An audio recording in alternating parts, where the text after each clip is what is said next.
When my husband, Robert, died, my daughter, Serena, inherited our house and $33 million.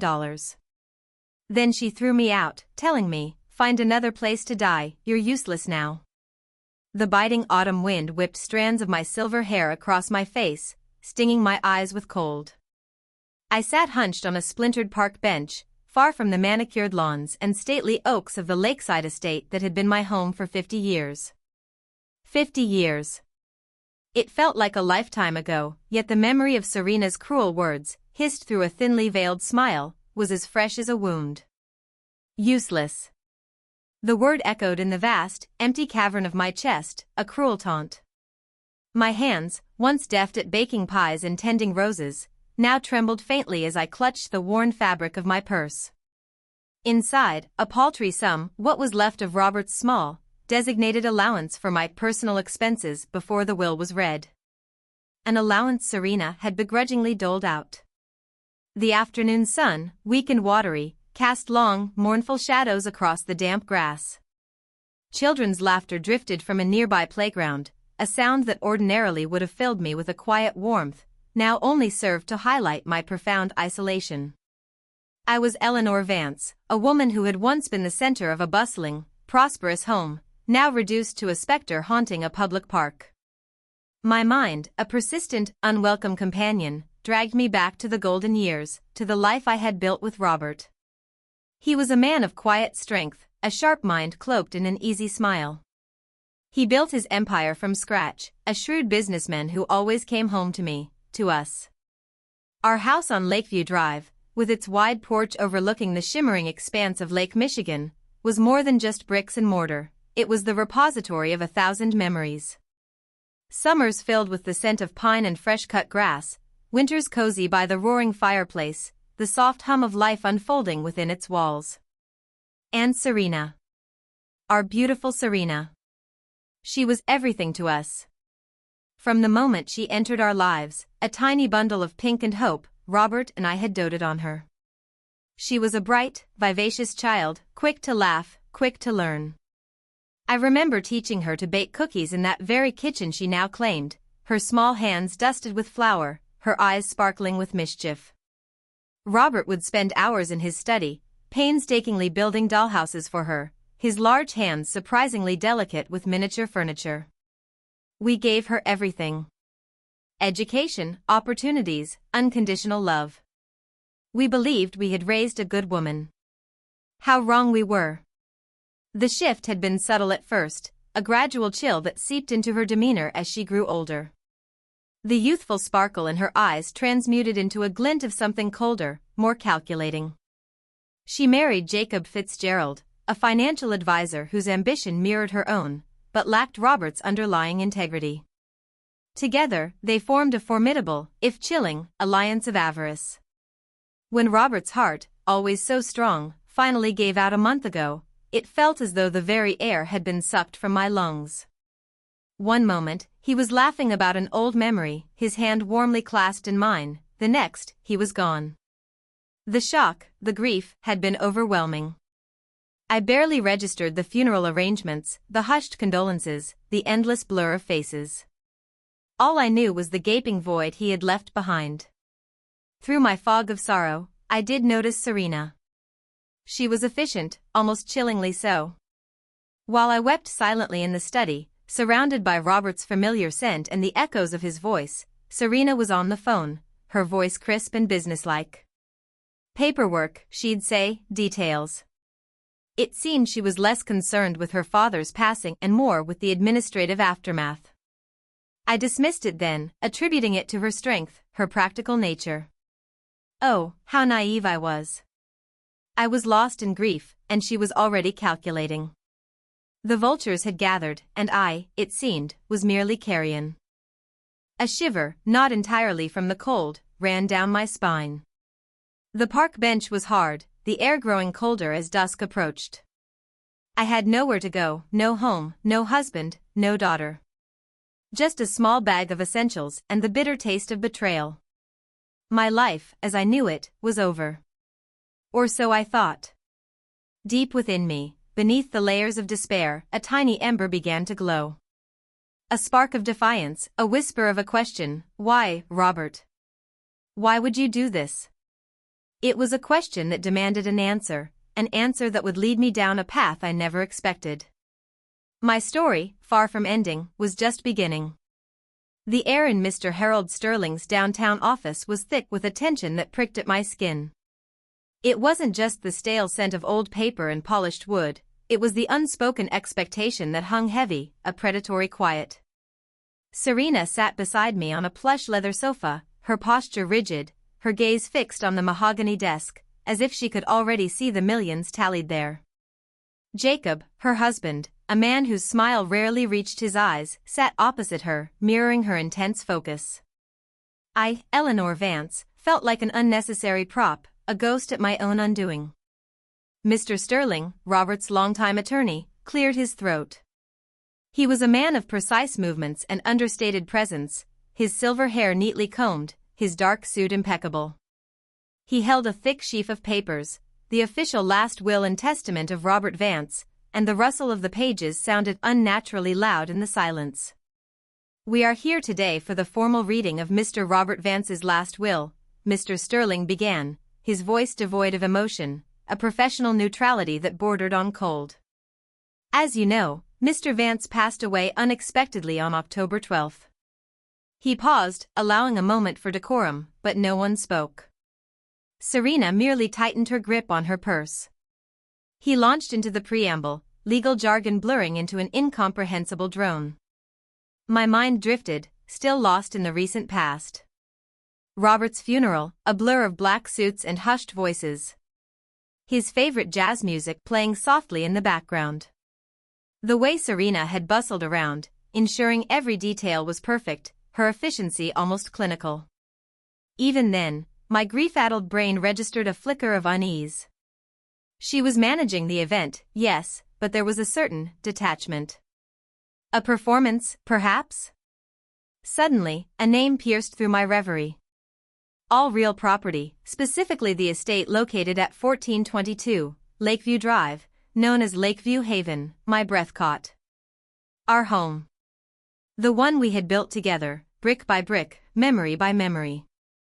Mr. Sterling continued, and all financial assets, including but not limited to, investment portfolios, stocks, bonds, and various bank accounts, totaling approximately $33 million, $33 million, are hereby bequeathed in their entirety to my sole heir, Serena Vance Fitzgerald.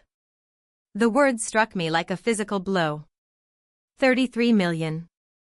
Our home. Everything. To Serena.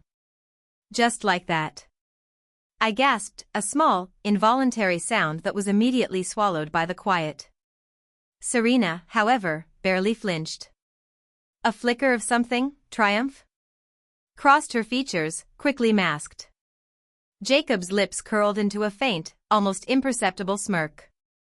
He shot a quick, congratulatory glance at his wife. Mr. Sterling cleared his throat again, drawing my attention back. Mrs. Eleanor Vance, as the former spouse of the deceased, is provided with an annual stipend of $12,000, payable monthly, for her personal upkeep. $12,000. A pittance. Enough to keep me from utter destitution, perhaps, but certainly not to live comfortably, not after the life Robert and I had built. It was a cruel joke. Robert, my loving Robert, who had adored me, who had always insisted I want for nothing, had left me with less than a modest pension. It made no sense. It violated every fiber of our shared history. My face must have been a mask of shock and bewilderment. I wanted to ask questions, to demand an explanation, but the words were stuck in my throat, choked by a sudden, overwhelming wave of shame and betrayal. How could he? How could Robert do this to me? Was our 50 years together, our unwavering love, worth so little?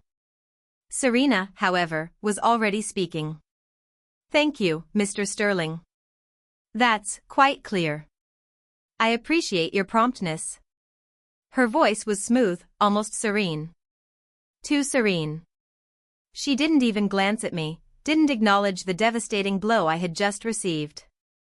It was as if I wasn't even in the room. Jacob, ever the opportunist, added, "Yes, Mr. Sterling. We'll need to discuss the timelines for transferring assets, naturally." Mr. Sterling nodded, his gaze briefly meeting mine. For a split second, I thought I saw something in his eyes, a flicker of pity, perhaps, or something deeper, unreadable. But it vanished as quickly as it appeared, replaced by his usual professional mask.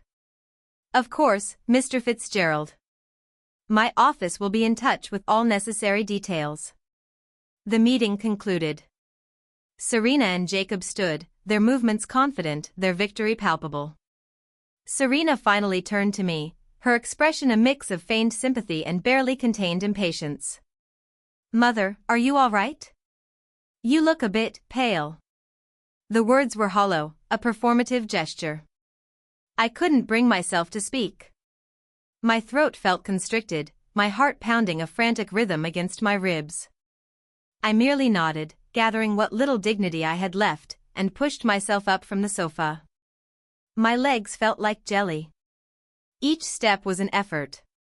As I walked out of Mr. Sterling's office, the bustling city outside seemed to mock my inner turmoil. The vibrant life, the hurried footsteps, the chatter, it all felt distant, irrelevant. My world had just crumbled, reduced to dust by a few cold words on a piece of paper. And my own daughter, the very person I had nurtured and loved, stood by, a silent, gleeful accomplice to my ruin. The question of why echoed louder now, a desperate, aching plea for understanding that remained unanswered. The morning light, usually a gentle friend, felt like an interrogation lamp. It streamed through the large kitchen windows of Lakeview Haven, illuminating every dust motes in the air, every stark corner of the room that no longer felt like mine. I stood by the counter, a relic in my own home, trying to warm a teacup with shaking hands. The familiar scent of coffee brewing, a ritual Robert and I had shared for decades, was now tainted by an acrid bitterness. Serena and Jacob were already seated at the polished oak table, not speaking, but radiating an air of proprietorship that made my stomach churn. I cleared my throat, attempting to break the suffocating silence. "I thought I'd make some toast. And perhaps some scrambled eggs?" My voice sounded thin, reedy, utterly unconvincing even to my own ears. Serena looked up from her phone, her perfectly manicured hand pausing mid-scroll. Her expression was carefully neutral, but her eyes held a chilling glint. "Mother, don't trouble yourself. Jacob and I have already had breakfast. And to be frank, the kitchen will need to be thoroughly cleaned and prepped for the estate agents. They're coming by this afternoon." Estate agents. The words hung in the air, heavy and final. My home. Being prepared for sale. My heart, already a bruised and tender thing, twisted with a fresh wave of pain. Jacob finally spoke, his tone annoyingly reasonable. "Eleanor, we understand this is difficult for you. But the will is quite clear. This property is now ours. And as much as we value sentiment, we also have to consider the practicalities. Maintaining a property of this size, with its associated taxes and upkeep, is a considerable expense. Especially with the market as it is." He gestured vaguely around the spacious kitchen, as if it were a burden, not a sanctuary. "But where am I to go?" I managed, the question a desperate plea. Serena set her phone down with a soft click. Her gaze was direct, unwavering, and utterly devoid of warmth. "Mother, we discussed this yesterday, didn't we? Mr. Sterling outlined your annual stipend. It's certainly enough for a small apartment, perhaps a nice assisted living facility. There are many excellent options for seniors these days. You could even look at some charming places out of state, where the cost of living is lower." My mind reeled. Assisted living? Out of state? This wasn't a suggestion, it was an eviction notice, delivered with the polite ruthlessness of a corporate memo. My home, my life, dismissed as an expense. "This is still my home, Serena," I whispered, finding a sliver of courage. 50 years, I've lived here. I raised you here." A sharp, humorless laugh escaped Serena's lips. "It was your home, Mother. now it's ours. And frankly, with all due respect, you're simply not contributing anymore. You're a liability. We need to streamline. You're useless now. Find another place to die. The words hit me harder than any physical blow. Useless. There it was again, delivered with such cold, clinical precision. The silence that followed was deafening, filled only by the frantic pounding of blood in my ears. I stared at her, this woman I had carried, nurtured, loved beyond measure. The daughter who, in one fell swoop, had stripped me of my dignity, my security, and my very sense of purpose. My eyes burned, but I refused to give her the satisfaction of seeing my tears. Not now. Not ever again. A strange resolve began to solidify within me, an icy core forming where my grief had once been. I would not beg. I would not plead. I turned away from them, walking with as much composure as I could muster towards the back hall. My small, battered suitcase, packed hastily the night before, stood by the door. It contained a few changes of clothes, Robert's worn photograph from our wedding day, and a small, velvet-lined jewelry box holding my mother's locket and Robert's old pocket watch. These were my treasures, the tangible remnants of a life that felt brutally severed. As I reached the front door, my hand on the cold brass knob, I paused. I glanced back at the grand living room, the Persian rug Robert had bought me in Persia, the Steinway piano where Serena had once practiced her scales, the large bay window overlooking the lake. Every object held a story, a whisper of a life lived fully, lovingly. Now, it all felt tainted, stripped of its warmth, awaiting the cold scrutiny of strangers. Serena and Jacob remained at the table, their backs to me, already discussing future plans, their voices low and conspiratorial. They didn't even look up. They were already moving on. I pulled open the door. The crisp autumn air bit at my cheeks. A yellow taxi was waiting in the driveway, its engine idling. As I stepped out, I took one last, lingering look at Lakeview Haven. The stately facade, the perfectly manicured gardens, the shimmering lake beyond. It was beautiful, undeniably so. But its beauty was now a cruel mockery, a symbol of everything I had lost. A tear finally escaped, tracing a cold path down my cheek. But it wasn't just sorrow. There was a spark within it, a nascent ember of something fierce and determined. I wouldn't die. I wouldn't be useless. Robert, my dear, complex Robert, you couldn't have abandoned me like this. There had to be more. And I, Eleanor Vance, was going to find out what it was. The taxi pulled away, carrying me further and further from the only home I'd ever known, but closer, perhaps, to a truth I had yet to uncover. The taxi pulled up to a modest, two-story house nestled in a quiet, tree-lined street in the older part of town. Unlike the sprawling grandeur of Lakeview Haven, this home exuded a cozy, slightly cluttered warmth. Its porch swing swayed gently in the breeze, and pots of late-blooming marigolds adorned the steps. This was Melissa Carver's house, and for now, it was my refuge. Mel, as I affectionately called her, was waiting on the porch, her usually robust frame softened by concern. Her auburn hair, now streaked generously with silver, was pulled back in a practical ponytail, and her kind eyes, usually brimming with humor, were clouded with worry. She rushed down the steps as I fumbled with the taxi door, her arms immediately enveloping me in a tight, comforting hug. "Eleanor, you poor thing," she murmured, her voice thick with emotion. Come inside, come inside. You look absolutely frozen." Her house smelled of cinnamon and old books, a comforting scent that immediately began to thaw the icy grip of despair around my heart. Mel led me to her small, but impeccably clean guest room.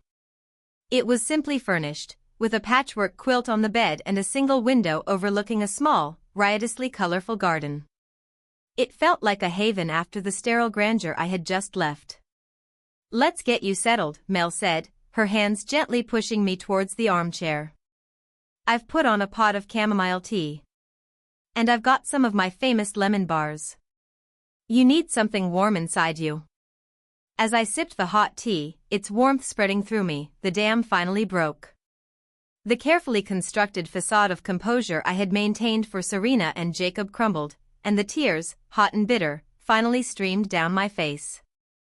I recounted the brutal events of the past 24 hours, the Will's cruel terms, Serena's icy pronouncements, Jacob's smirking complicity. Every word was a fresh wound, a raw, aching betrayal.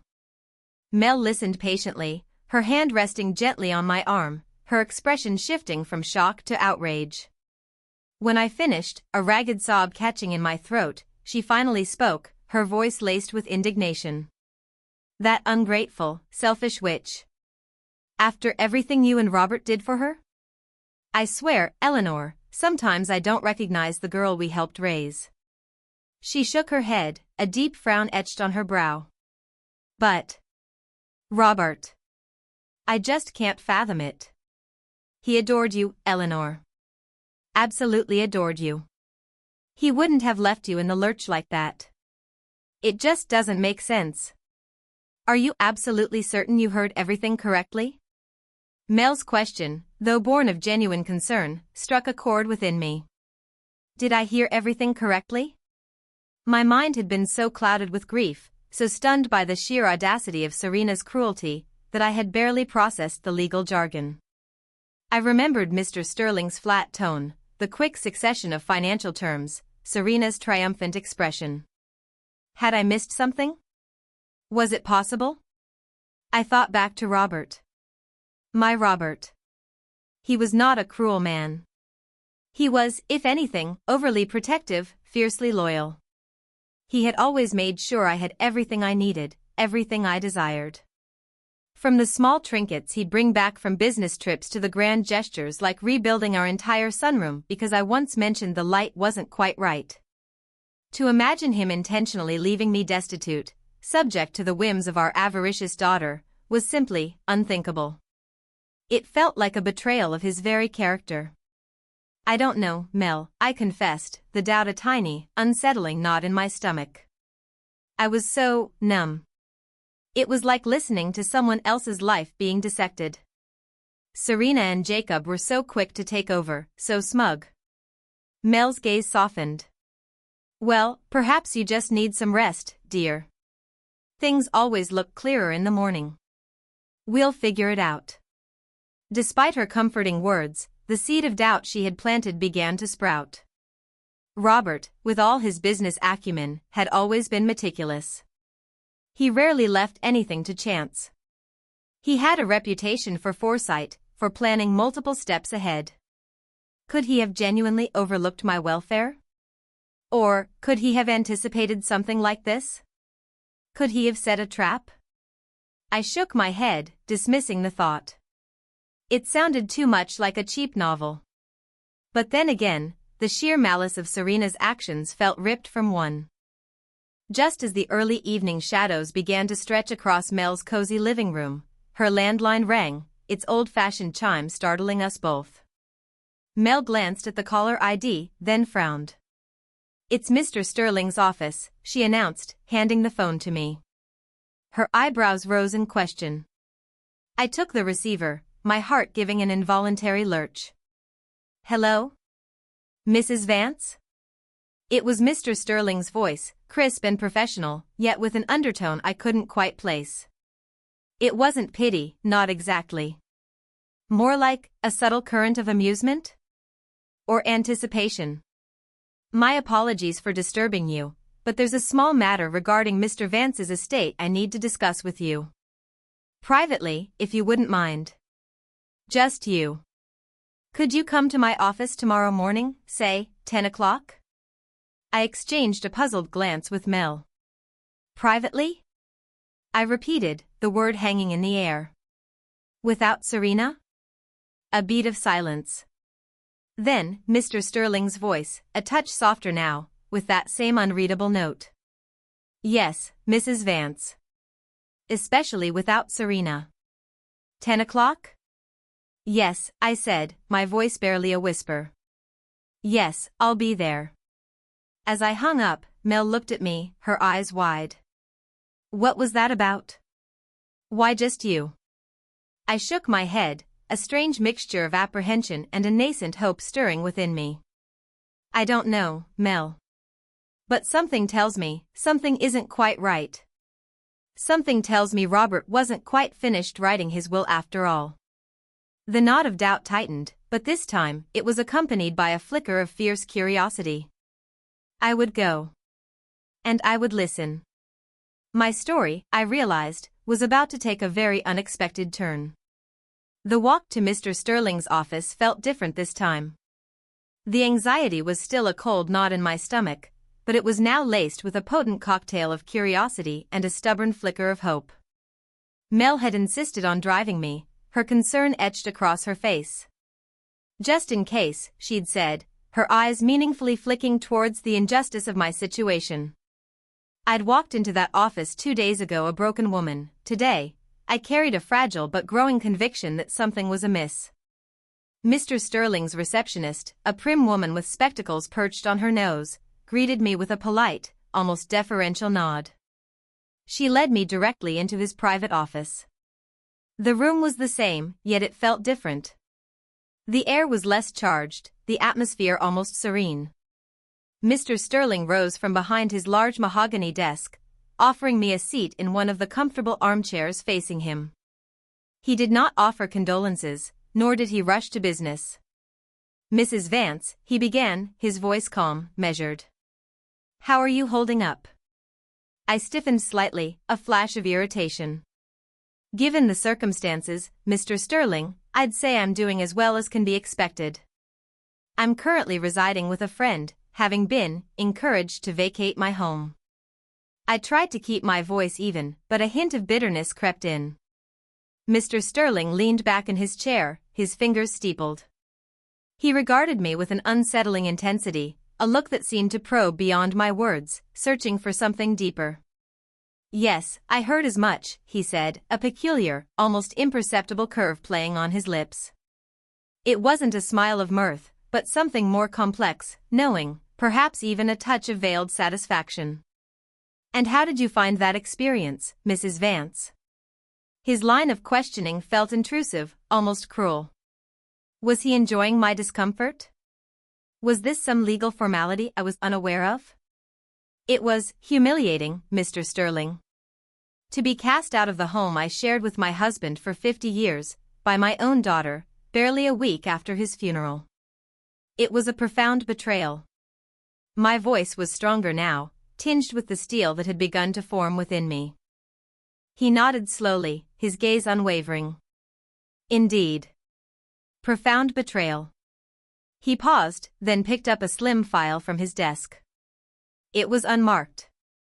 And what are your thoughts on Mr. Vance's will, as it was presented to you on Tuesday? My thoughts? I echoed, a short, bitter laugh escaping me. My thoughts are that Robert, the man I loved and trusted for half a century, somehow, inexplicably, abandoned me in his death. That he left everything to our daughter, knowing her character, knowing her potential for avarice. It makes no sense to me, Mr. Sterling. None at all. He continued to watch me, that peculiar expression still on his face. He seemed to be savoring the moment, drawing it out, almost as if he were waiting for something. The silence stretched, thick with unspoken meaning. Just as I was about to demand an explanation, the door to the office opened without a knock. Serena stood there, immaculate in a tailored suit, her face a mask of indignation. Jacob was right behind her, his own expression a mixture of annoyance and suspicion. Mr. Sterling, Serena began, her voice sharp, what is the meaning of this? You summoned Mother here without informing us? And you specifically asked us not to attend. We have every right to be present for any discussions concerning my father's estate. Her eyes, cold and hard, flicked to me, a silent accusation in their depths. Mr. Sterling, however, remained unfazed. He merely gestured towards 2 empty chairs. Please, Serena, Jacob. Do come in. Take a seat. You're precisely who I was expecting, actually. Serena and Jacob exchanged a quick, bewildered glance, then reluctantly took their seats, radiating hostility. Serena glared at me, as if I had orchestrated this clandestine meeting.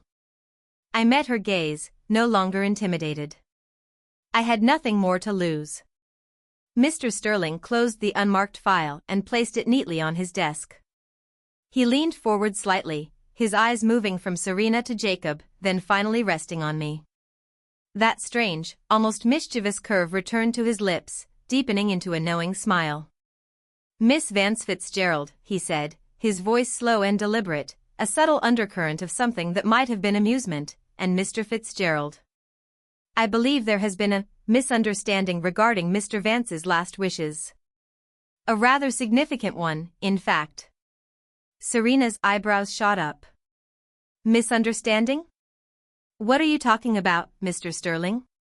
"The will was read, the terms were explicit. Everything is ours. Mother received her stipend. There's nothing more to discuss." Mr. Sterling's smile widened, a genuinely knowing smile now, one that spoke of secrets held and strategies deployed. He picked up the first copy of the will that had been read days ago, then set it down. Then, with deliberate slowness, he reached into a locked drawer in his desk. From it, he retrieved another, identical-looking document, but this one bound with a thick, red ribbon. He placed it squarely between himself and Serena, tapping it lightly with a perfectly manicured finger. Then, his eyes, alight with an almost theatrical flare, fixed directly on Serena. The smile lingered, brimming with a quiet, dangerous mirth. And with a voice that held a hint of a chuckle, he delivered the devastating line, the one that promised to unravel everything. "Did you, by any chance, Miss Vance Fitzgerald," he said, his voice dripping with ironic politeness, "or you, Mr. Fitzgerald, actually read the will? All of it? Or did you just skim the highlights?" Serena's face, which had been a picture of smug confidence moments before, drained of all color. Her jaw went slack. Jacob, ever the astute one, leaned forward, a cold dread replacing his earlier arrogance. The air in the room crackled. The game, it seemed, was only just beginning. Serena's face had gone from confident flush to an ashen mask. Jacob, usually so composed, shifted uneasily in his chair, his eyes narrowed, scrutinizing Mr. Sterling with growing suspicion. I watched them, a strange sense of detachment washing over me, as if I were observing a scene in a play rather than living my own life. That tiny spark of hope from earlier was now a flickering flame, defying the storm. Mr. Sterling, however, seemed to relish the unfolding drama. He picked up the red ribbon document, not the first copy that had been read, but a second, thicker one. "This, Miss Vance Fitzgerald, is the complete and unredacted last will and testament of Robert Vance. The document I read on Tuesday contained only the primary bequests, as is standard practice for initial family meetings, focusing on asset distribution. However," he paused, allowing the word to hang in the air, "Mr. Vance, with his characteristic foresight, included several supplemental clauses. Clauses that I was instructed to reveal only under specific circumstances." He opened the document, the rustle of pages like a prelude to a verdict. His gaze, still holding that peculiar glint, settled on Serena. "Let us start with Lakeview Haven, shall we?" Serena's eyes darted between me and the lawyer. "What about it?" "It's mine. The deed is being processed as we speak." Her voice was tight, a tremor betraying her carefully constructed composure. Mr. Sterling smiled, a predatory gleam now in his eyes. "Indeed. The title passes to you, Miss Vance Fitzgerald. Upon the death of my beloved wife, Eleanor Vance." He read slowly, deliberately, each word a hammer blow. "The property, known as Lakeview Haven, located at 1422 Lakeview Drive, is bequeathed in full and unquestionable lifetime tenancy to my beloved wife, Eleanor Vance. She shall have exclusive and unimpeded right of residency and full access to all amenities, utilities, and grounds for the entirety of her natural life. The legal title shall transfer to Serena Vance Fitzgerald only upon Mrs. Eleanor Vance's passing." A gasp escaped me. My heart lurched, a dizzying mix of disbelief and overwhelming relief. Lifetime tenancy. It was mine. My home was still mine. Serena, however, went utterly rigid. What? That's impossible. You didn't read that part, she stammered, her voice rising in pitch. I read the primary bequest regarding title transfer, Miss Vance Fitzgerald, Mr. Sterling replied coolly, not missing a beat. But as per your father's explicit instructions, certain conditions were to be disclosed only when necessary.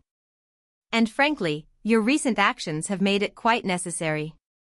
He then turned to Jacob, a sly challenge in his gaze. And now, for the matter of the $33 million. Mr. Fitzgerald, I believe you were already calculating investment strategies for this sum? Jacob, his face now a sickly shade of green, simply stared. Mr. Sterling continued, his voice resonating with newfound authority. All remaining liquid assets, comprising approximately $33 million, shall form the Eleanor Vance Benevolent Fund. My daughter, Serena Vance Fitzgerald, is hereby appointed as the fiduciary trustee of this fund.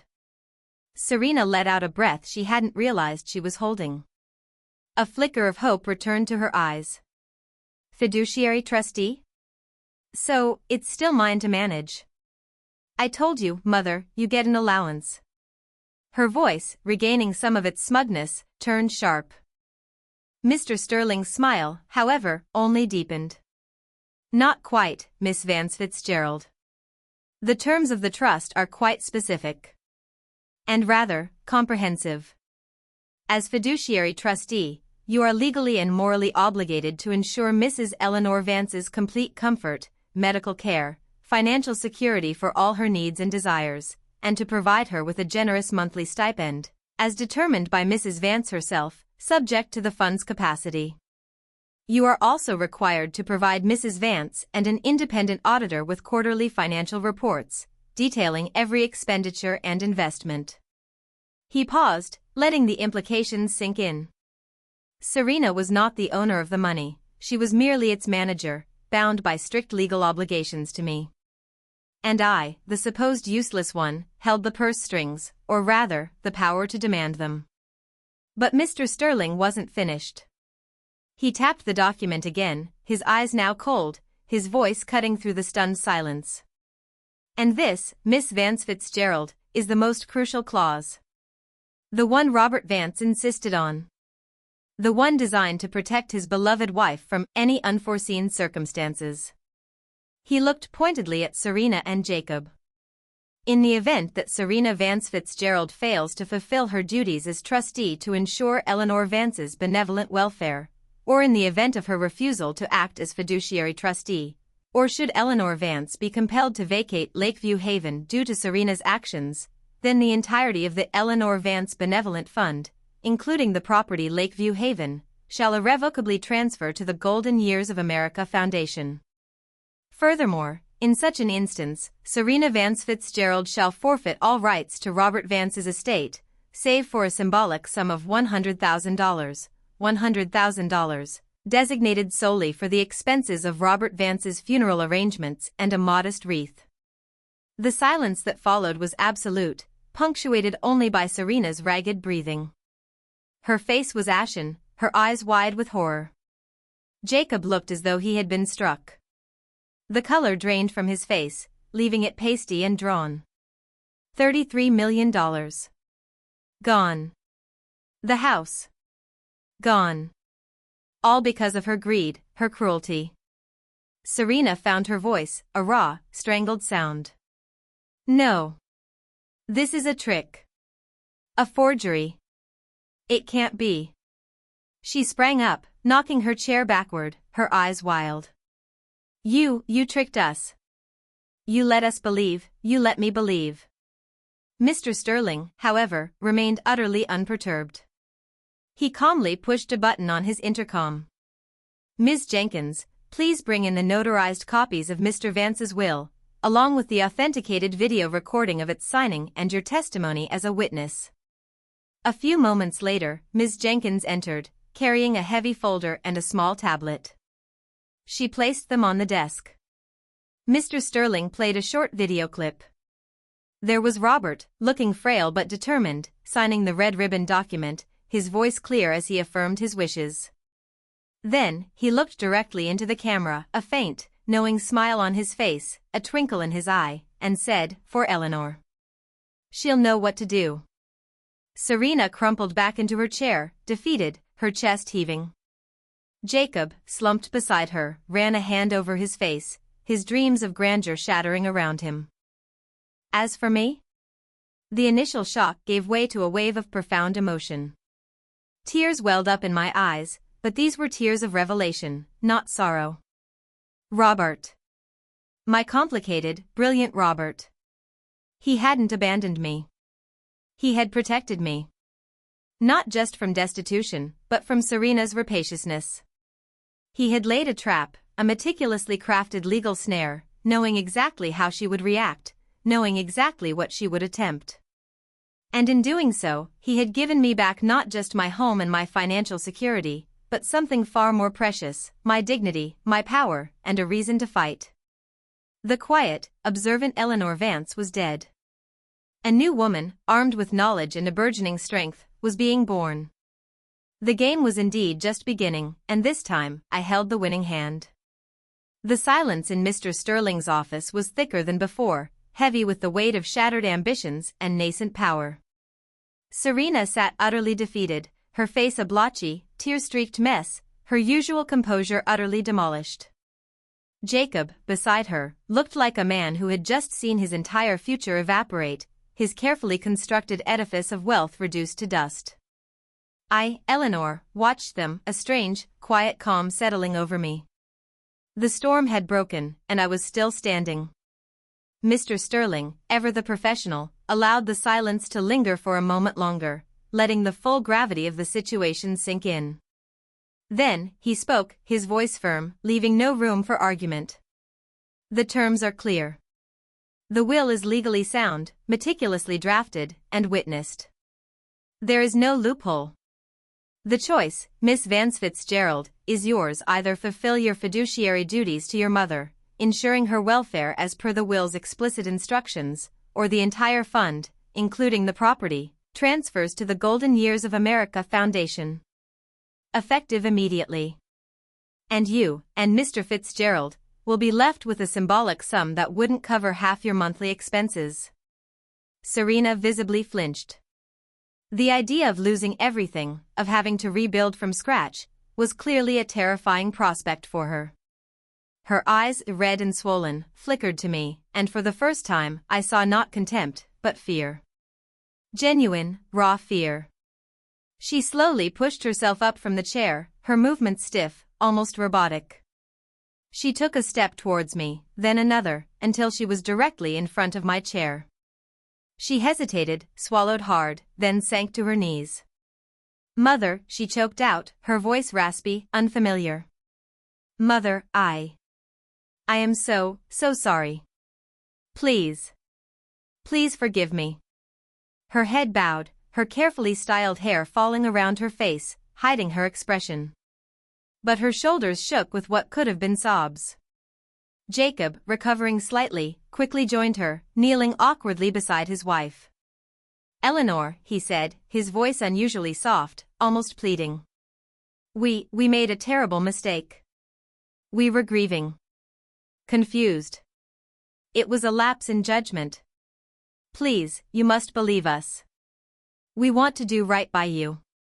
Always have." I looked down at them, two figures of desperate contrition on the expensive Persian rug. Their words, however, rang hollow. The performance was too sudden, too perfectly timed with the revelation of their ruin. Their apologies were not for the pain they had inflicted, but for the consequences they now faced.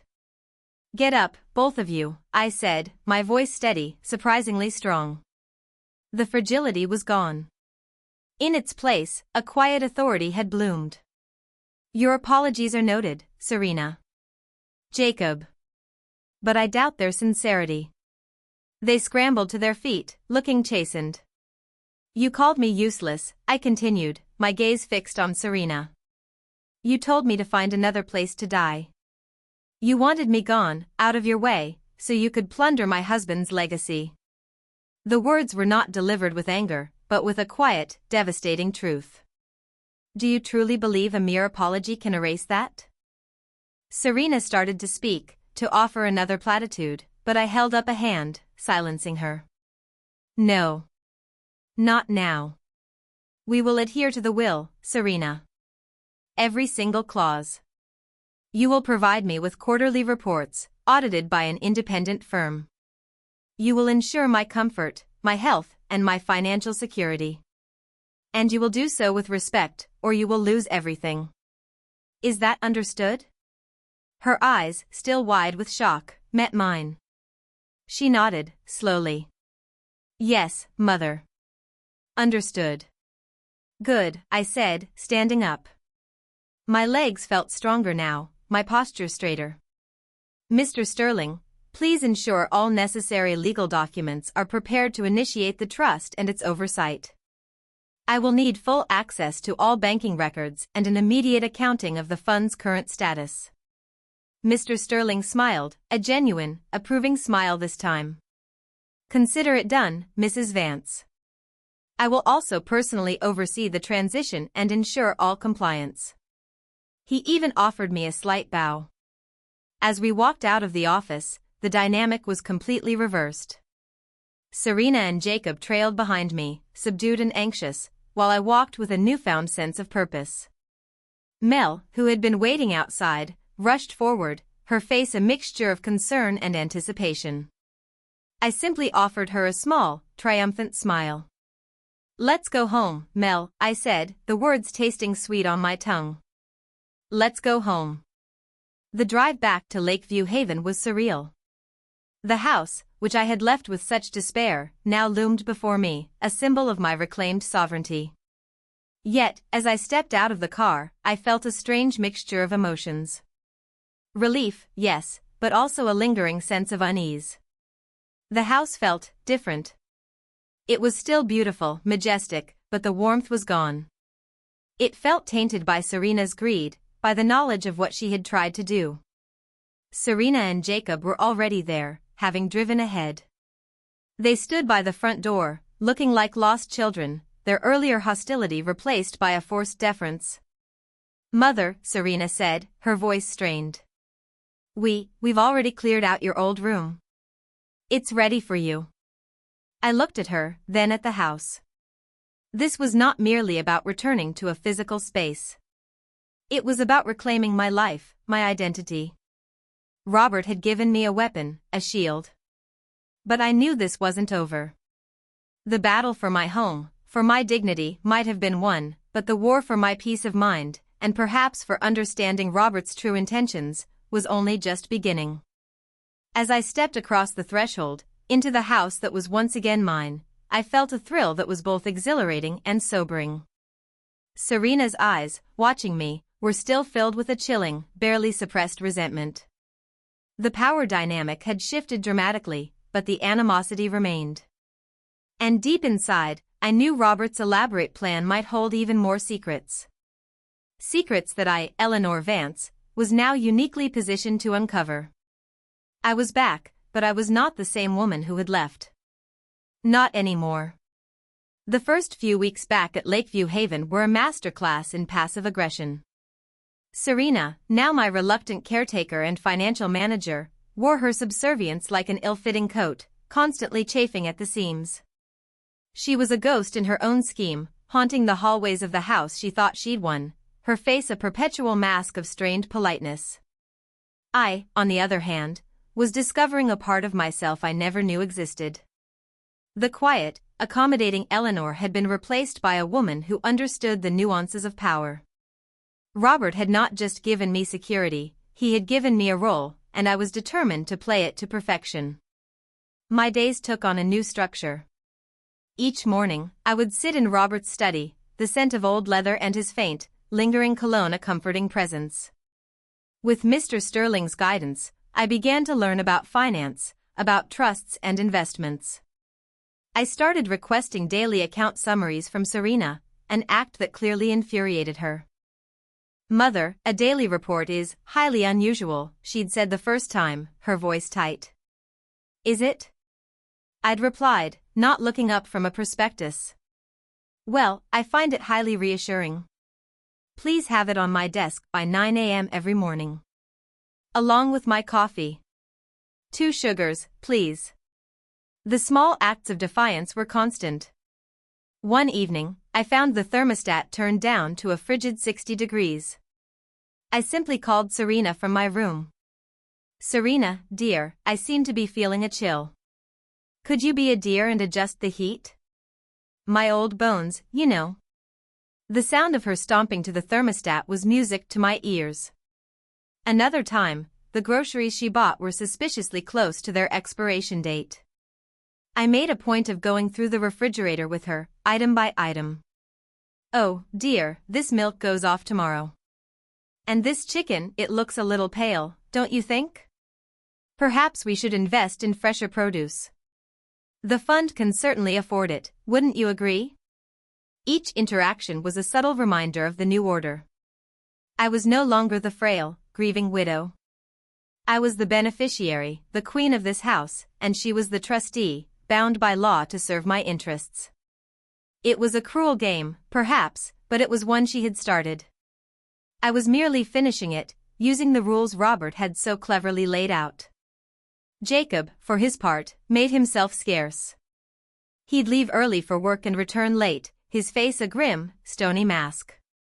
The easy camaraderie between him and Serena had vanished, replaced by clipped, tense exchanges I'd sometimes overhear from the other room. Their shared dream had turned into a shared prison, and I was their warden. One rainy afternoon, seeking refuge from the oppressive atmosphere, I began to sort through Robert's personal effects in the study, things Serena had callously overlooked in her haste to take inventory of his financial assets. I wasn't looking for anything in particular, just a connection to the man I had loved and, I now realized, barely understood. In the bottom drawer of his large oak desk, beneath a stack of old tax returns, I found them, a series of worn, leather-bound journals. Robert's handwriting, a familiar, elegant script, filled the pages. I had never known he kept a diary. He was a private man, and I had always respected that. But now, it felt like an invitation, a message from beyond the grave. I opened the first one, dated decades ago, when he was just starting his business. The entries were a fascinating mix of business strategies, market observations, and surprisingly tender reflections on our life together. He wrote about my smile, about the first dinner I ever cooked for him, about his pride the day Serena was born. A wave of love and sorrow washed over me. This was the man I knew. But as I delved deeper, into journals from his middle years, the tone began to shift. The entries became more cryptic. He mentioned names I didn't recognize, business deals that sounded edgy. He wrote of necessary risks and unconventional partnerships. One entry, in particular, sent a chill down my spine. October 14, 1998. Met with Burke today. The man is a shark, but a necessary one. The deal is done. The initial capital is secured. It's not clean, I know that. But it will build a foundation for us, for Serena. One day, I will make it right. One day, I will wash it clean and protect Eleanor from the stain. Burke. The name was unfamiliar, but the context was unnerving. Not clean. Protect Eleanor from the stain. What stain? What had Robert done? I felt a growing unease. The $33 million, was it all from his legitimate businesses? Or was this benevolent fund a form of penance? Was Robert's intricate will not just a trap for Serena, but a shield for me? A way to legitimize money that had a questionable origin? The thought was deeply unsettling. It recast our entire life in a different light. The beautiful house, the lavish vacations, Serena's expensive education, were they all built on a foundation of something dark, something Robert had hidden from me all these years? My quiet power struggle with Serena suddenly felt trivial, a petty domestic squabble in the face of a much larger, more dangerous mystery. I was no longer just the queen of the house. I was the keeper of Robert's secrets. And I had a sinking feeling that the past was not as buried as he might have hoped.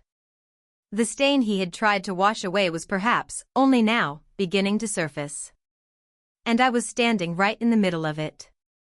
The discovery of Robert's journals changed everything. My days were no longer about the quiet satisfaction of putting Serena in her place. They were a feverish, clandestine quest for the truth. While she and Jacob moved through the house like resentful specters, I spent hours locked in the study, poring over the brittle pages, piecing together a version of my husband I had never known. His entries were a labyrinth of half-truths and veiled confessions. He never spelled out the nature of his unconventional partnerships, but the language he used was telling. Words like leverage, silent partners, and creative accounting appeared with unsettling frequency.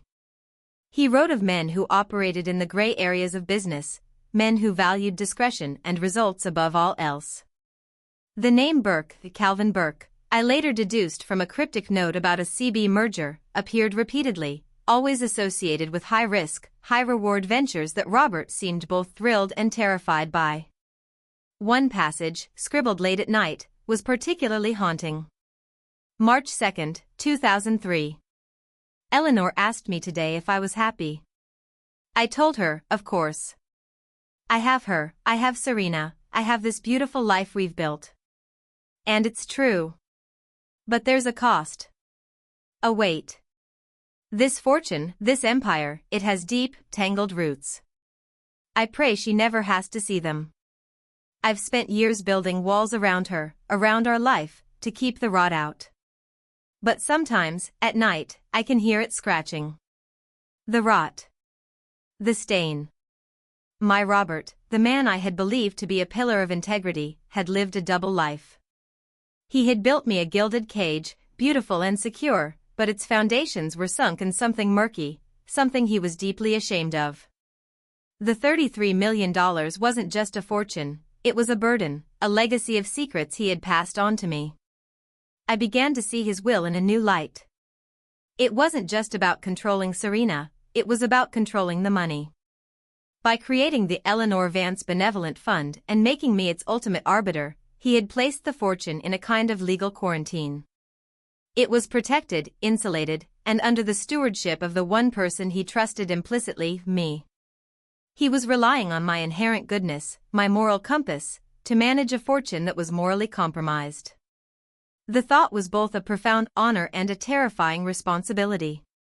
My search through his belongings became more focused.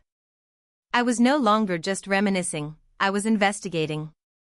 In the back of his closet, tucked away in an old shoebox filled with cufflinks and tie clips, I found a small, ornate brass key. It was a skeleton key, old-fashioned, and it didn't fit any of the doors or chests in the house that I knew of. Taped to its shaft was a tiny, folded piece of paper. On it, in Robert's handwriting, was a single phrase, "Where the heart of the house once beat." The heart of the house. What could that mean? I thought of the living room, the kitchen, our bedroom. Nothing seemed to fit. Days turned into a week. My obsession with the journals and the key grew, creating a distance even from Mel, who would call to check on me. I'd offer her vague assurances, unable to voice the fears that were taking root in my heart. Then, one evening, as I sat in the study, staring into the cold, dark fireplace, it struck me. The original house plans, which Robert had framed and hung in the hallway, showed a large, central brick fireplace in this very room. When we renovated 20 years ago, Robert had insisted on replacing it with a more modern, efficient gas insert. He'd overseen the construction himself, being unusually particular about the stonework. The heart of the house once beat. The fireplace. The hearth. My own heart began to pound. After Serena and Jacob had retired to their rooms, their resentful silence a familiar backdrop to my evenings, I went to work. Armed with a fireplace poker and a heavy-duty flashlight, I examined the new stonework. It was seamless, perfect. But Robert was a man of details. I ran my fingers over every stone, every seam of mortar. And then I found it.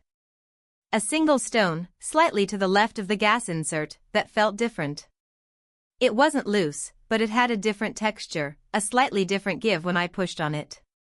I inserted the tip of the poker into the fine seam around it and pried. With a low groan of scraping stone, the block moved. Behind it was a small, dark cavity. A hidden safe. And in the center of the safe door was a keyhole, ornate and old, a perfect match for the brass key in my pocket. My hands trembled as I inserted the key and turned. With a soft, satisfying click, the heavy steel door swung open. The beam of my flashlight cut through the darkness, illuminating the contents. It wasn't cash or gold. It was a single, large manila envelope, sealed with wax. On the front, in Robert's unmistakable script, was a single word, Eleanor. I took the envelope, my breath catching in my throat. This was it. This was the final piece of the puzzle, the truth he had hidden away in the heart of our home. I didn't know if I was ready for what was inside, but I knew I had to open it. Robert's carefully constructed walls were finally coming down, and I was about to see what lay behind them. And I had the terrible feeling that I wasn't the only one who might be looking for it. Before I could open the envelope, a sound from the front of the house made me freeze. It was the distinct crunch of tires on the gravel driveway, slow and deliberate, not the familiar purr of Jacob's sedan or Serena's SUV. It was followed by the heavy thud of a car door closing. My heart leaped into my throat. It was nearly midnight. We weren't expecting anyone. I quickly pushed the stone back into place, the heavy envelope clutched in my hand, and turned off the flashlight. My first instinct was to hide. But where? The study door was closed, but offered little protection. Then I remembered the heavy velvet curtains that flanked the bay window. I slipped behind them, my back pressed against the cold glass, my body shrouded in darkness. Through a small gap, I could see the hallway, dimly lit by a single night light. The doorbell rang, a shrill, piercing sound that shattered the late-night silence. It rang again, more insistent this time, followed by a heavy, impatient knock on the solid oak door. I heard movement upstairs. Serena's door creaked open. "Jacob? Are you expecting someone?" Her voice was a hushed, annoyed whisper. "No," came his muffled reply. "Stay here." I heard Jacob's heavy footsteps on the grand staircase. He switched on the main hall light, flooding the area with a sudden, harsh brightness. He approached the door, his silhouette visible through the frosted glass panels. "Who is it?" he called out, his voice laced with suspicion. A low, gravelly voice answered from the other side. "We're looking for Robert Vance.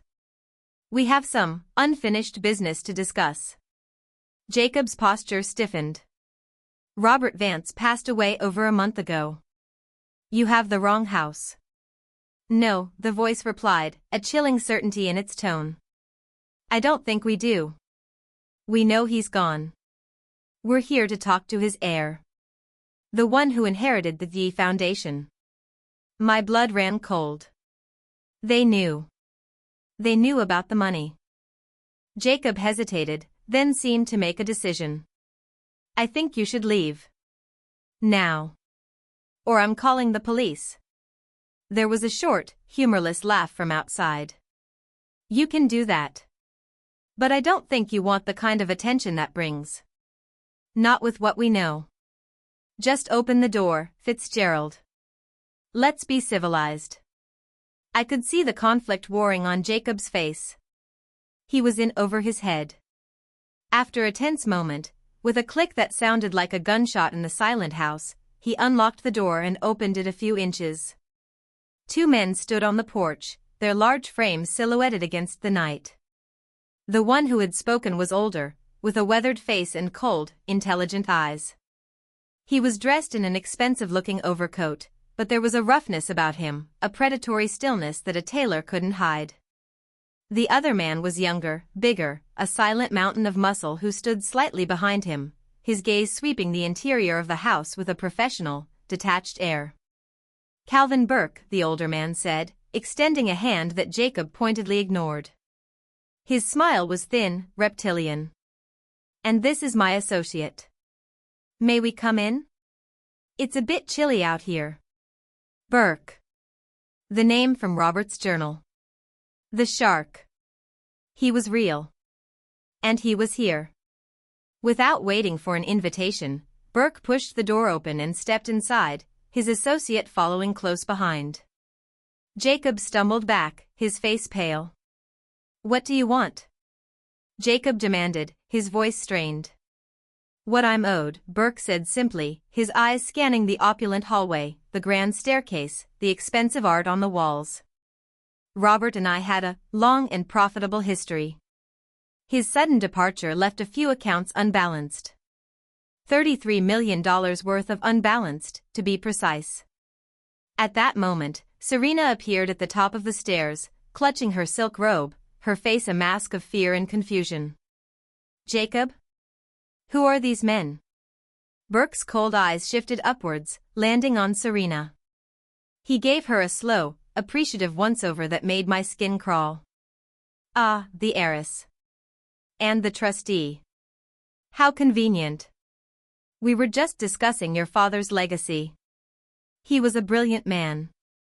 But not always forthcoming. He owed me, and others, a significant return on an early investment. An investment that, shall we say, provided the seed capital for all of this." He gestured around the hall.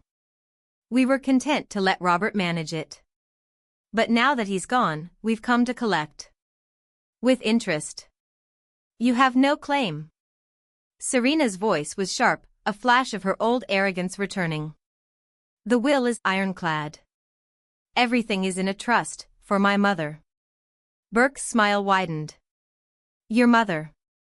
"Yes. The old woman. Where is she?" "We'd much rather discuss this with the actual beneficiary. The one who holds the purse strings." Hidden behind the curtain, I clutched the heavy envelope to my chest. Its contents felt like a burning weight in my hands. Robert's premonitions, his fears about the rot, were no longer abstract.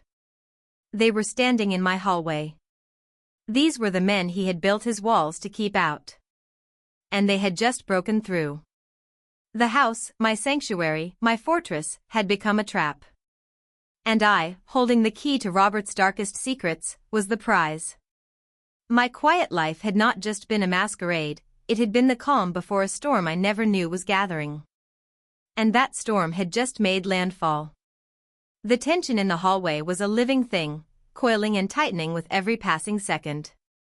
From my hiding place, I watched as Calvin Burke circled the grand foyer like a predator assessing its territory. Serena and Jacob stood frozen on the stairs, their faces pale masks of fear, their earlier bravado completely gone. They were out of their depth, swimmers caught in a riptide, and they knew it. "My mother is not well," Serena stammered, her voice thin and unconvincing. "She's sleeping. You can't disturb her." Burke let out a low chuckle, a sound like gravel grinding. "Oh, I think we can. You see, your father was a smart man, but he made one mistake. He kept records. Detailed ones. And while he may have hidden the money in your mother's name, the paper trail for its origins, well, that leads right back to us.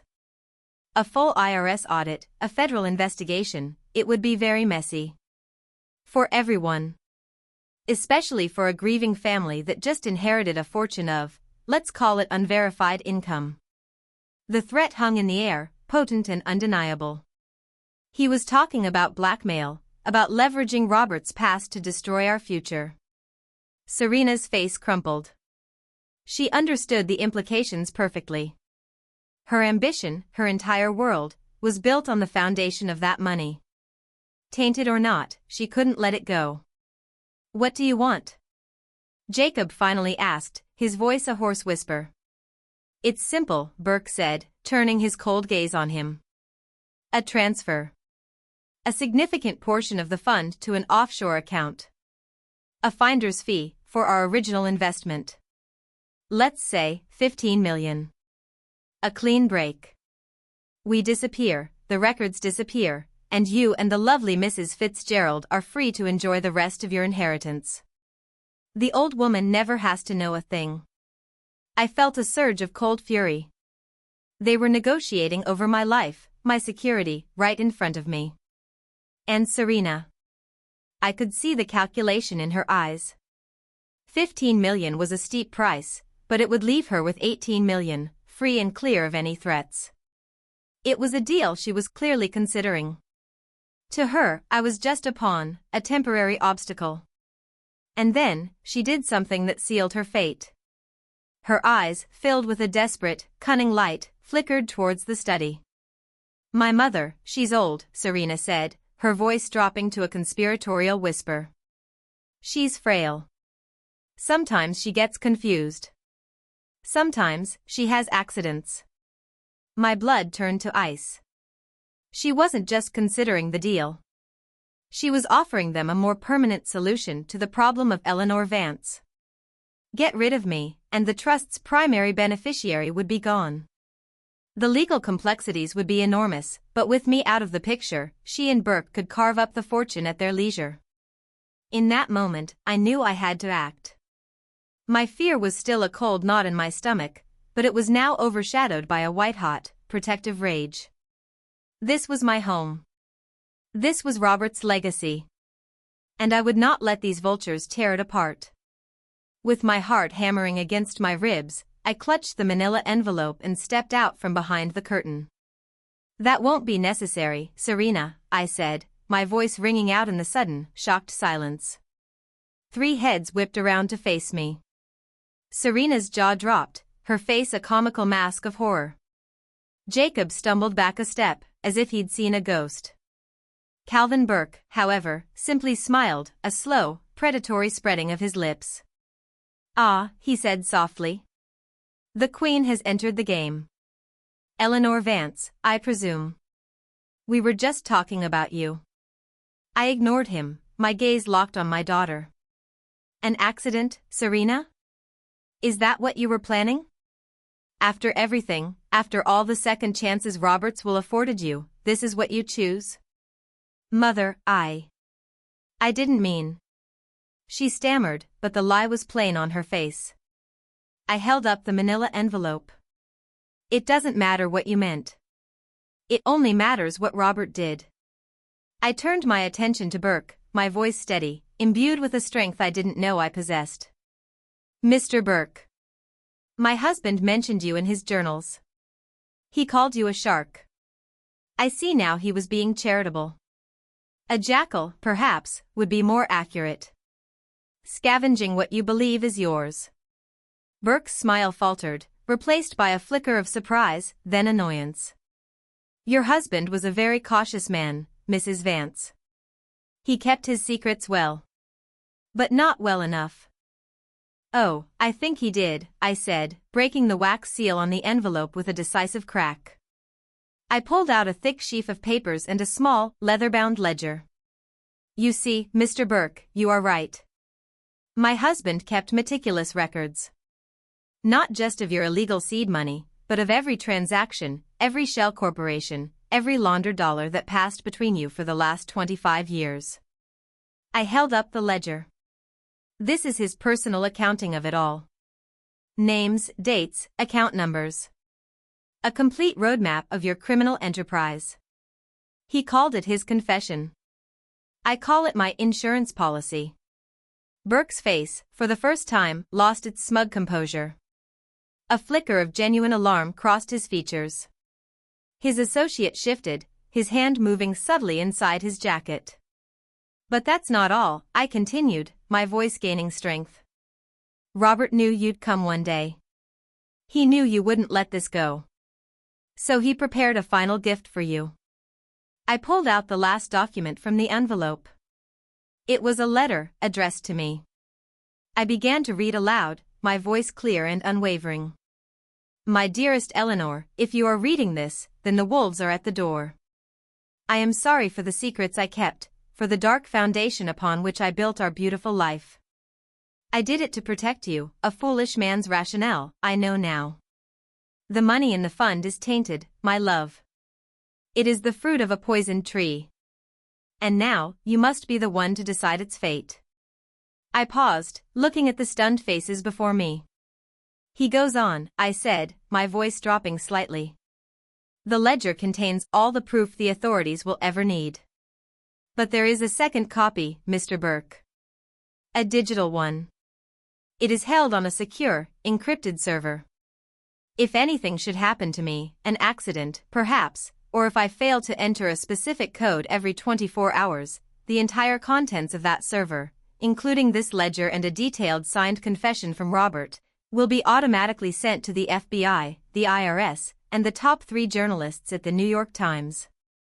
The first code was entered an hour ago. The clock, as they say, is ticking. The silence in the room was absolute.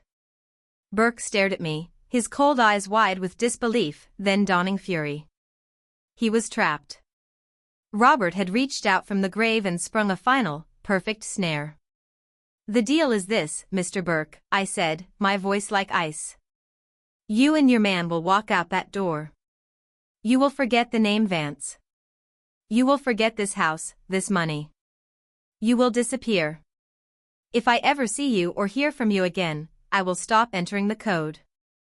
Am I clear? Burke's face was a thunderous mask of rage. He was a predator, cornered and outmaneuvered. He took a step forward, a menacing growl in his throat, but his associate put a hand on his arm, shaking his head slightly. The game was over. They had lost. Without another word, Burke turned on his heel and stormed out of the house, his associate following him. The sound of their car speeding away down the driveway was the sweetest sound I had ever heard. The adrenaline began to fade, leaving me trembling. I leaned against the study doorway for support, the papers clutched in my hand. The immediate danger was gone. But as I looked at Serena, cowering on the stairs, her face a mess of terror and shame, I knew the real confrontation was yet to come. The wolves outside were gone, but the viper in my own house remained. The echo of the departing car faded, leaving a silence in the house that was heavier and more suffocating than the previous tension. The immediate, physical threat was gone, but the emotional wreckage remained, strewn across the grand foyer like shattered glass. I stood, leaning against the doorframe, the ledger in my hand feeling as heavy as a gravestone. Serena remained on the staircase, a pathetic, crumpled figure. The cunning, the cruelty, the desperate ambition, it had all been stripped away, leaving behind a hollow shell of a woman, staring at the ruins of her own making. Jacob, ever the pragmatist, seemed to be processing the financial and legal cataclysm that had just unfolded. His face was a grim calculator, tallying losses that were total and absolute. I pushed myself upright, my legs shaky but my resolve firm. I walked slowly towards the bottom of the stairs and looked up at my daughter. There was no anger left in me, only a profound, aching sadness. He knew, I said, my voice quiet, but carrying in the stillness. Robert knew you to your very core, Serena. He saw the rot in you, just as he saw it in his own past. This whole intricate will, it wasn't just a test. It was a desperate, last-ditch effort to save you from yourself. He gave you a chance to choose service over selfishness, duty over greed. He gave you a path to redemption. And you chose to conspire with his demons. Tears streamed silently down Serena's face, but she said nothing. There was nothing left to say. The truth of my words was undeniable, a final, damning verdict. I turned and walked back into the study, placing the ledger and Robert's letter on his desk. I felt an overwhelming weariness, the weight of 50 years of secrets pressing down on me. I picked up the phone and dialed Mr. Sterling's private number. It was late, but I knew he would answer. He did, on the second ring. Mr. Sterling, I said, my voice clear and steady. It's Eleanor Vance. I need you to come to the house. Immediately. And I need you to initiate the final clause of the will. The forfeiture clause. There was a moment of silence on the other end, then, Eleanor, are you certain? You know what that means. I've never been more certain of anything in my life, I replied. Serena has failed in her duties as trustee in the most profound way imaginable. It's over. Within the hour, Mr. Sterling was there, his face grim but his eyes understanding as I recounted the night's events, showing him the ledger and the letter. He read Robert's final words, his expression softening with a mixture of awe and sorrow for his old friend's complex legacy. The final confrontation was a quiet, legalistic affair. We all gathered in the living room, me, Mr. Sterling, and a pale, silent Serena and Jacob. Mr. Sterling laid out the legal documents, his voice a dispassionate drone as he explained the irrevocable consequences of activating the forfeiture clause.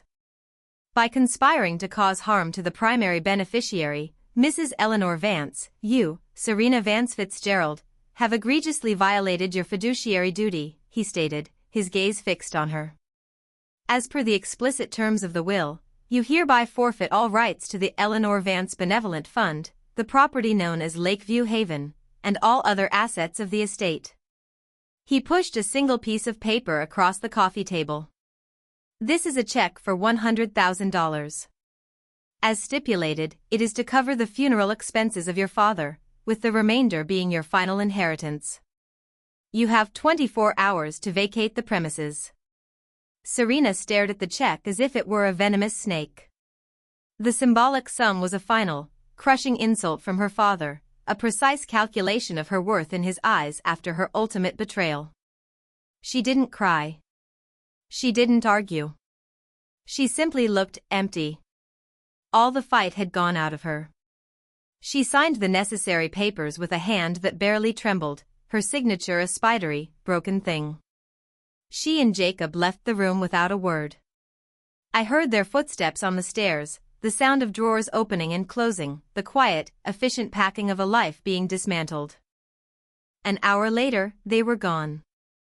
I stood at the window and watched their car pull away from the house for the last time, its taillights disappearing into the darkness.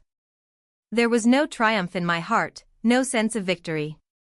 Only a vast, hollow emptiness where a daughter's love used to be.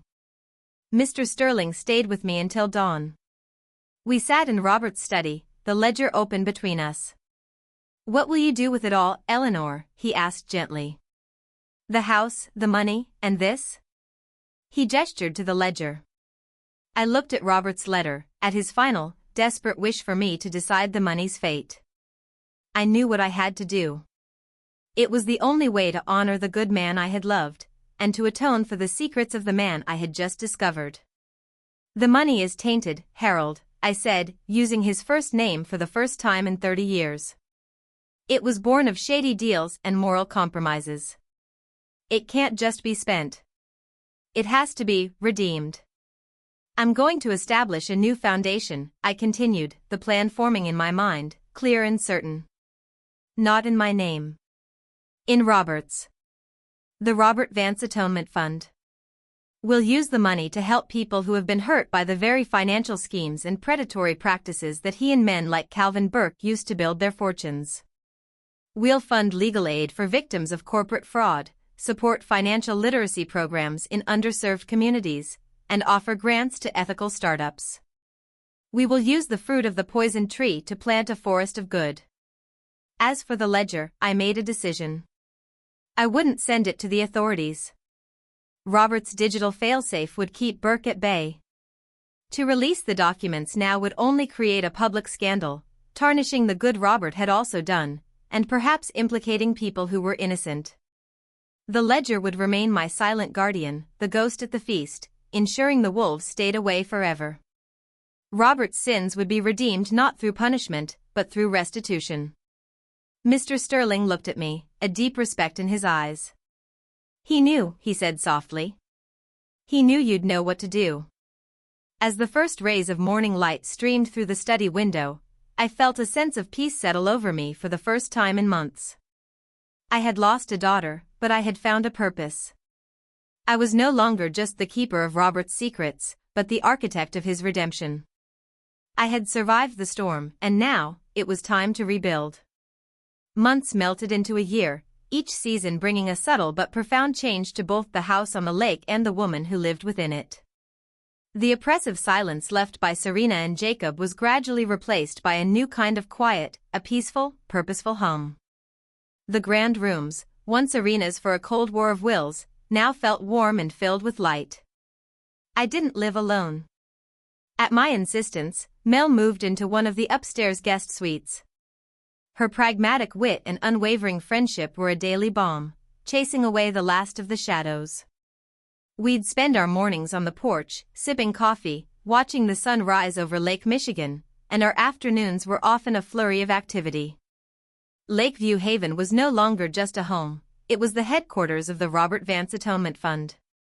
The formal dining room, which had seen so many tense family dinners, was now a boardroom, its polished table covered in proposals and financial reports. Robert's study was my office, and I found I had a surprising aptitude for the work. I was no longer the woman who didn't know the difference between a stock and a bond.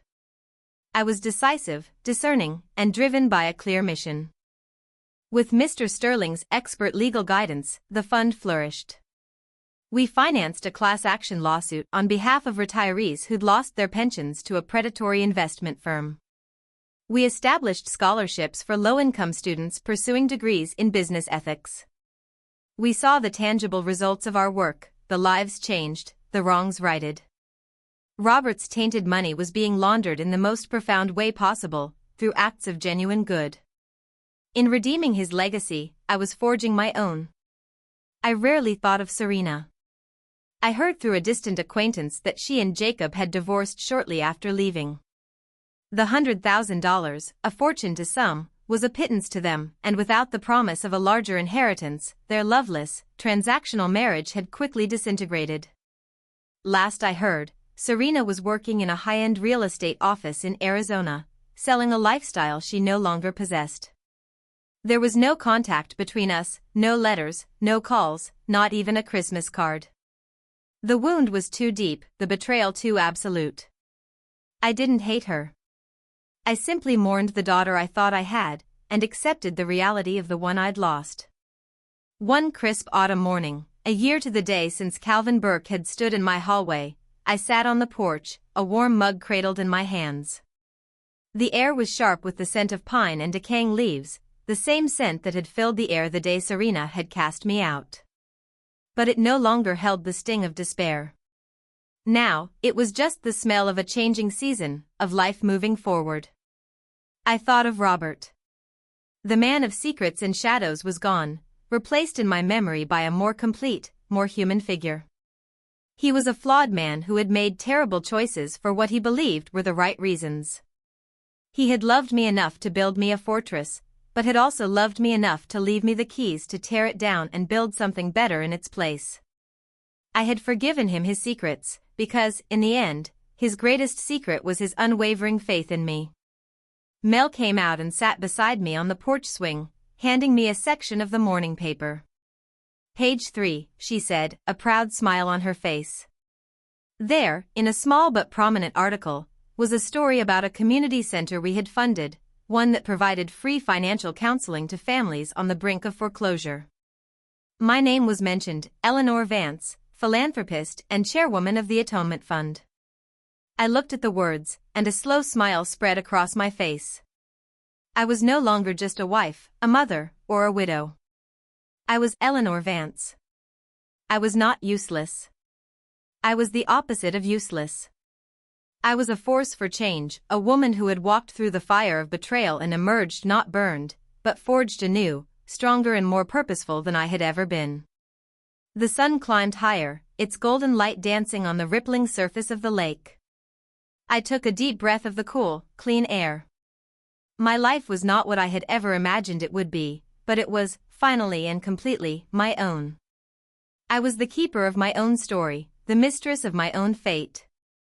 And as I looked out over the water, towards the endless horizon, I felt a profound sense of peace. The storm was over. The dawn was here.